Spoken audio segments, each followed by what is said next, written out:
پنو میں فتنہ الخوارج کے دہشت گردوں کا ایف سی ہیڈ کوارٹرز پر حملہ۔ فتنہ ہندوستان کے خوارج کی ایف سی ہیڈ کوارٹرز میں داخلے کی کوشش ناکام۔ خوارجیوں نے بارود سے بھری گاڑی عمارت کی بیرونی دیوار سے ٹکرا دی۔ سیکیورٹی فورسز کی مؤثر کارروائی میں 5 خوارج ہلاک۔ آئی ایس پی آر کے مطابق دہشت گردوں سے فائرنگ کے تبادلے میں 6 جوان شہید ہوئے۔ شہداء میں پاک فوج اور ایف سی کے اہلکار شامل ہیں۔ خودکش حملے میں 3 شہری زخمی بھی ہوئے۔ علاقے میں سرچ اور کلیئرنس آپریشن جاری۔ Pakistan has always been and remains our traditional partner in Asia. We cherish the relations we've built between our countries. I would like to say that in the course of our previous meeting, we agreed to intensify our relations. And indeed, we have managed to get some things moving. Unfortunately, Pakistan is facing new catastrophes and disasters. وزیراعظم شہباز شریف کی Beijing میں روس کے صدر Putin سے ملاقات۔ پاکستان اور روس کے درمیان 2 طرفہ تعلقات کے فروغ پر گفتگو۔ صدر پیوٹن نے کہا کہ پاکستان کے ساتھ بہترین تعلقات ہیں، پاکستان سے 2 طرفہ تعلقات کا فروغ چاہتے ہیں۔ پاکستان کو قدرتی آفت کا سامنا ہے، پاکستان میں سیلاب سے ہونے والے نقصانات پر افسوس ہے۔ وزیراعظم نے کہا کہ روس سے تعلقات کا فروغ چاہتے ہیں، روس سے تجارت سمیت مختلف شعبوں میں تعاون کے خواہش مند ہیں۔ روس کے ساتھ 2 طرفہ تعلقات وقت کے ساتھ مضبوط ہو رہے ہیں۔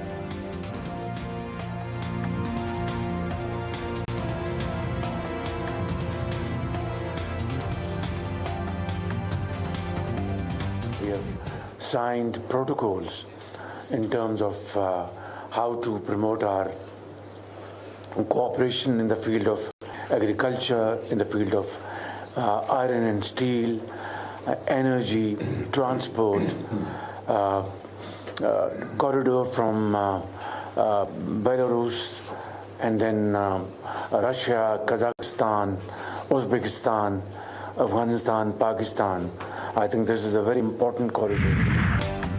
چین صدر نے کہا ہے کہ چین دہشت گردی کے خلاف پاکستان کی کوششوں کی مکمل حمایت کرتا ہے۔ چینی صدر نے وزیر اعظم شہباز شریف سے ملاقات میں اسٹریٹجک شراکت داری کو مزید مضبوط بنانے کے عزم کا اعادہ کیا۔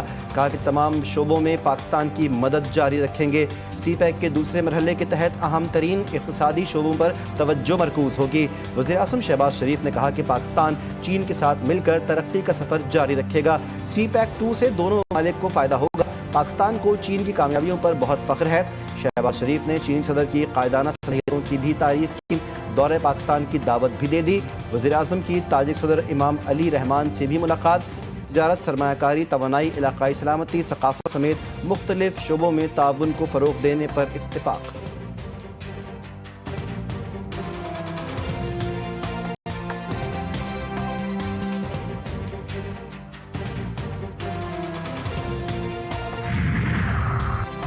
وزیراعظم کا بیجنگ سے سیلابی صورتحال اور ریسکیو امدادی سرگرمیوں پر ورچوئل اجلاس۔ وزیراعظم کو سیلابی صورتحال اور امدادی کارروائیوں میں پیش رفت سے آگاہ کیا گیا۔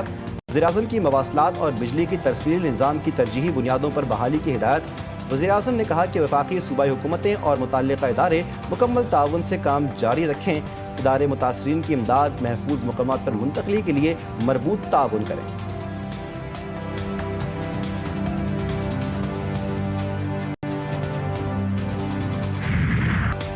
بھارت کی ایک بار پھر چناب اور ستلج میں آبی جارحیت۔ 5 سپٹمبر تک راوی، ستلج اور چناب میں انتہائی اونچے درجے کے سیلاب کا خدشہ۔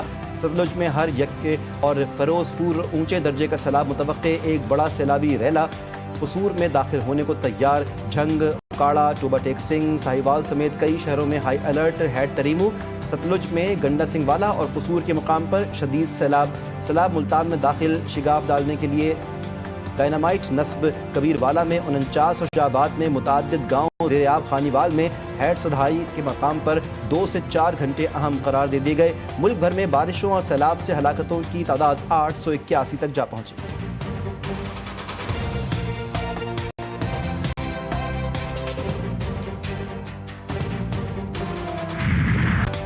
پنجاب میں سیلاب سے اب تک 41 افراد جاں بحق، 3100 دیہات اور 2900 مزاجات متاثر، 24 لاکھ سے زائد افراد بے گھر۔ D G P D M Punjab کہتے ہیں کہ مانسون کے 9ویں اسپیل کے تحت آئندہ 2 دن مزید بارشوں کی پیشگوئی۔ کٹاریاں میں برساتی نالہ لئی میں پانی کی سطح 19 فٹ تک جا پہنچی۔ مختلف علاقوں میں اگلے 12 سے 14 24 گھنٹوں کے دوران بارش کا امکان۔ اسلام آباد، راولپنڈی سمیت بیشتر شہروں میں وقفے سے بارش ہو سکتی ہے۔ دریا راوی میں ہیڈ سدھنائی کے مقام پر 1,35,000 کیوسک پانی کا ریلا گزر رہا ہے۔ پشاور، بونیر اور محمد سمیت خیبر پختونخوا کے مختلف علاقوں میں بادل پھر جم کر برس پڑے۔ خیبر میں طوفانی بارش سے مکان کی چھت گر گئی، ایک شخص جان سے گیا، 2 بچے زخمی ہو گئے۔ بونیر کے علاقے پیر بابا میں شدید بارش کے بعد ندی نالوں میں طغیانی، سیلابی ریلیں مکانوں میں داخل، الرٹ جاری، مساجد سے اعلانات، مقامی افراد کی محفوظ مقامات پر منتقلی، کئی رابطہ سڑکیں متاثر، کھڑی فصلیں اور باغات کو نقصان پہنچا۔ محمد کے ندی نالوں میں طغیانی، پشاور میں بھی سڑکوں پر پانی جمع، BRT عارضی طور پر معطل، مالاکنڈ میں بٹخیلا، الا ڈھنڈ ڈھیری اور گردنواہ میں بھی گرج چمک کے ساتھ برسات۔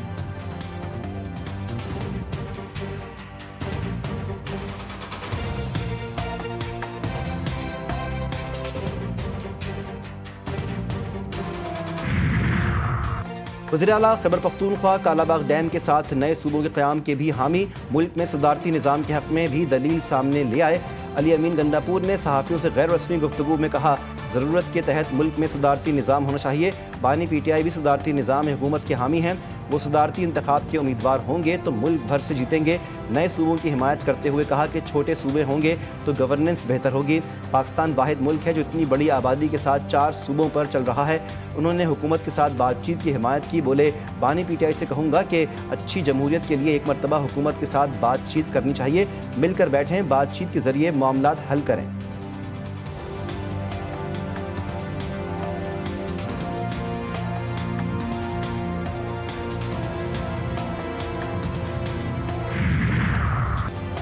پیپلز پارٹی NP اور JUI کی ایک بار پھر کالا باغ ڈیم کی مخالفت، وزیر اعلیٰ خیبر پختونخوا کی تجویز مسترد۔ ANP سربراہ ایمل ولی خان نے ایک بیان میں کہا کہ علی امین کی 7 پشتیں بھی کالا باغ ڈیم کو زندہ نہیں کر سکتیں۔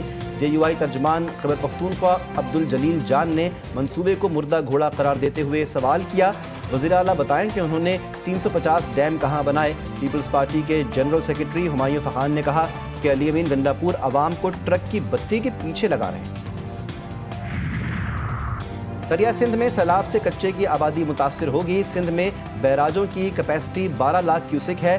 DG PDM سندھ سلمان شاہ کی GTV نیوز کے پروگرام لائیو ود مجاہد میں گفتگو، کہا کہ 2022 کا سیلاب ہمیں بہت کچھ سکھا کر گیا۔ سیلاب کے حوالے سے پورے سندھ کا ریکارڈ ہمارے پاس موجود ہے۔ اس مرتبہ سیلاب کے حوالے سے ہماری پلاننگ بہت اچھی ہے۔ 9 لاکھ سے اوپر آنے والا ریلا سپر فلڈ کہلاتا ہے۔ ہماری تیاریاں سپر فلڈ سے نمٹنے کے لیے ہیں۔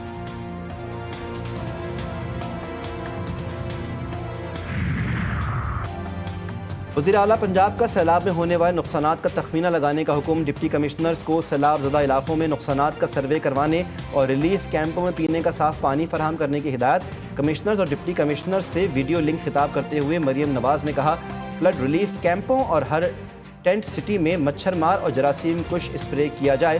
لوگ بے سر و سامانی کی حالت میں گھروں سے نکلے ہیں، تنہا نہیں چھوڑ سکتے۔ پانی اترنے کے بعد بیماریاں پھیلنے کا اندیشہ ہے۔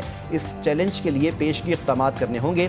وزیر اعلیٰ پنجاب کی ہدایت پر سیلاب متاثرہ علاقوں میں ٹینٹ سٹی قائم۔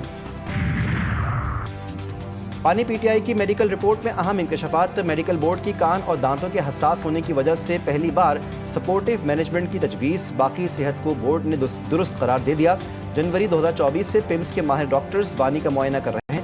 جولائی 2024 میں بانی کے ذاتی معالج نے جیل کا آخری دورہ کیا تھا۔ اب تک 15 سے زائد ڈاکٹرز نے بانی کا چیک اپ کیا ہے۔ PIMS میڈیکل بورڈ نے حال ہی میں اڈیالہ جیل میں بانی کا معائنہ کیا۔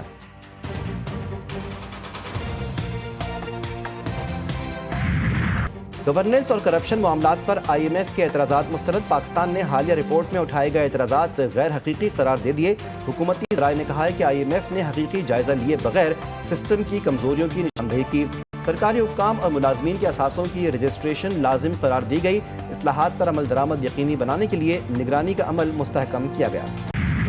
غزہ میں صہیونی فوج نے قیامت ڈھا دی، صبح سے جاری وحشیانہ حملوں میں 17 بچوں سمیت 78 فلسطینی شہید، 200 سے زائد زخمی، 20 امداد کی متلاشی شامل، 42 فلسطینی صرف غزہ سٹی میں نشانہ بنے۔ صہیونی فوج کا غزہ سٹی میں حماس کے کمانڈر اور ڈپٹی کمانڈر کو شہید کرنے کا دعویٰ، قحط سے 3 بچوں سمیت مزید 13 فلسطینی زندگی کی بازی ہار گئے، مجموعی تعداد 361 ہو گئی، 130 بچے شامل۔ غزہ کے لیے امدادی 12 کشتیوں پر مشتمل بیڑا اسپین کے شہر بارسلونا سے روانہ، فلوٹیلا میں درجنوں کشتیاں شامل۔ امریکن صدر کو ایک اور جھٹکا، لاس اینجلس میں فوج کی تعیناتی غیر قانونی قرار۔ وفاقی جج چارلس بریئر نے ڈونلڈ ٹرمپ کی جانب سے لاس اینجلس میں نیشنل گارڈ اور میرینز کی تعیناتی کو غیر قانونی قرار دے دیا۔ عدالت نے فیصلے میں قرار دیا کہ ٹرمپ کا یہ اقدام قانونی اختیارات سے تجاوز ہے۔ لاس اینجلس احتجاج کو بغاوت قرار دینے کا جواز درست نہیں، شہری قانون نافذ کرنے والے ادارے احتجاج قابو کرنے میں ناکام نہیں ہوئے تھے۔ عدالتی حکم کے مطابق یہ تعیناتی 12 سپٹمبر تک مؤثر ہوگی اور تک دستے فوری واپس نہیں بلائے جائیں گے۔ کیلیفورنیا کے گورنر نے ٹرمپ کی جانب سے فوج تعینات کرنے کے خلاف مقدمہ دائر کیا تھا۔ سفارتی زرعی اور معاشی مشکلات میں مبتلا بھارت کو ایک اور بڑا دھچکا، سعودی اور عراقی کمپنیوں سے بھارتی ریفائنری کو تیل کی فروخت بند۔ غیر ملکی خبر رساں ایجنسی کے مطابق سعودی اراکو اور عراق کی سرکاری آئل مارکیٹنگ کمپنی سومو نے یورپی یونین کی جولائی میں عائد کردہ پابندیوں کے بعد روسی حمایت یافتہ بھارتی ریفائنری کمپنی نیارا انرجی کو خام تیل کی فروخت معطل کر دی۔ سومو اور نیارا کی جانب سے اس معاملے پر کوئی رد عمل نہیں دیا گیا، جبکہ سعودی ارامکو نے بھی تبصرہ کرنے سے گریز کیا۔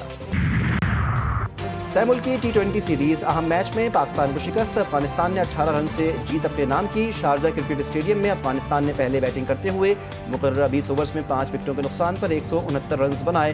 پاکستانی ٹیم 9 وکٹوں کے نقصان پر 151 رنز بنا پائی۔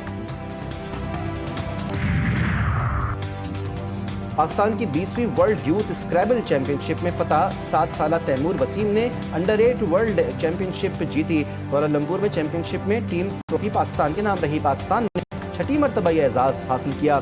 اعظم صدیقی نے انڈر 16 ورلڈ چیمپئن بننے کا اعزاز حاصل کیا۔ بلال اشر نے انڈر 16 میں دوسری پوزیشن حاصل کی۔ ریڈیو، اسٹیج اور ٹی وی کے معروف فنکار مقصود حسن کو بچھڑے 11 برس بیت گئے۔ مقصود حسن نے ریڈیو پاکستان کراچی کے بچوں کے پروگرام سے شہرت حاصل کی۔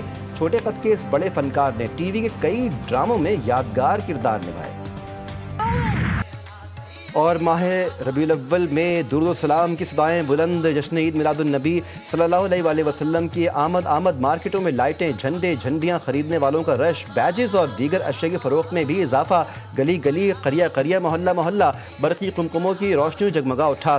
6 ستمبر بروز ہفتہ عید میلاد النبی پر عام تعطیل کا اعلان۔ دن کا آغاز وفاقی دارالحکومتوں میں اسلام آباد میں 31 اور تمام صوبائی دارالحکومتوں میں 21 توپوں کی سلامی سے ہوگا۔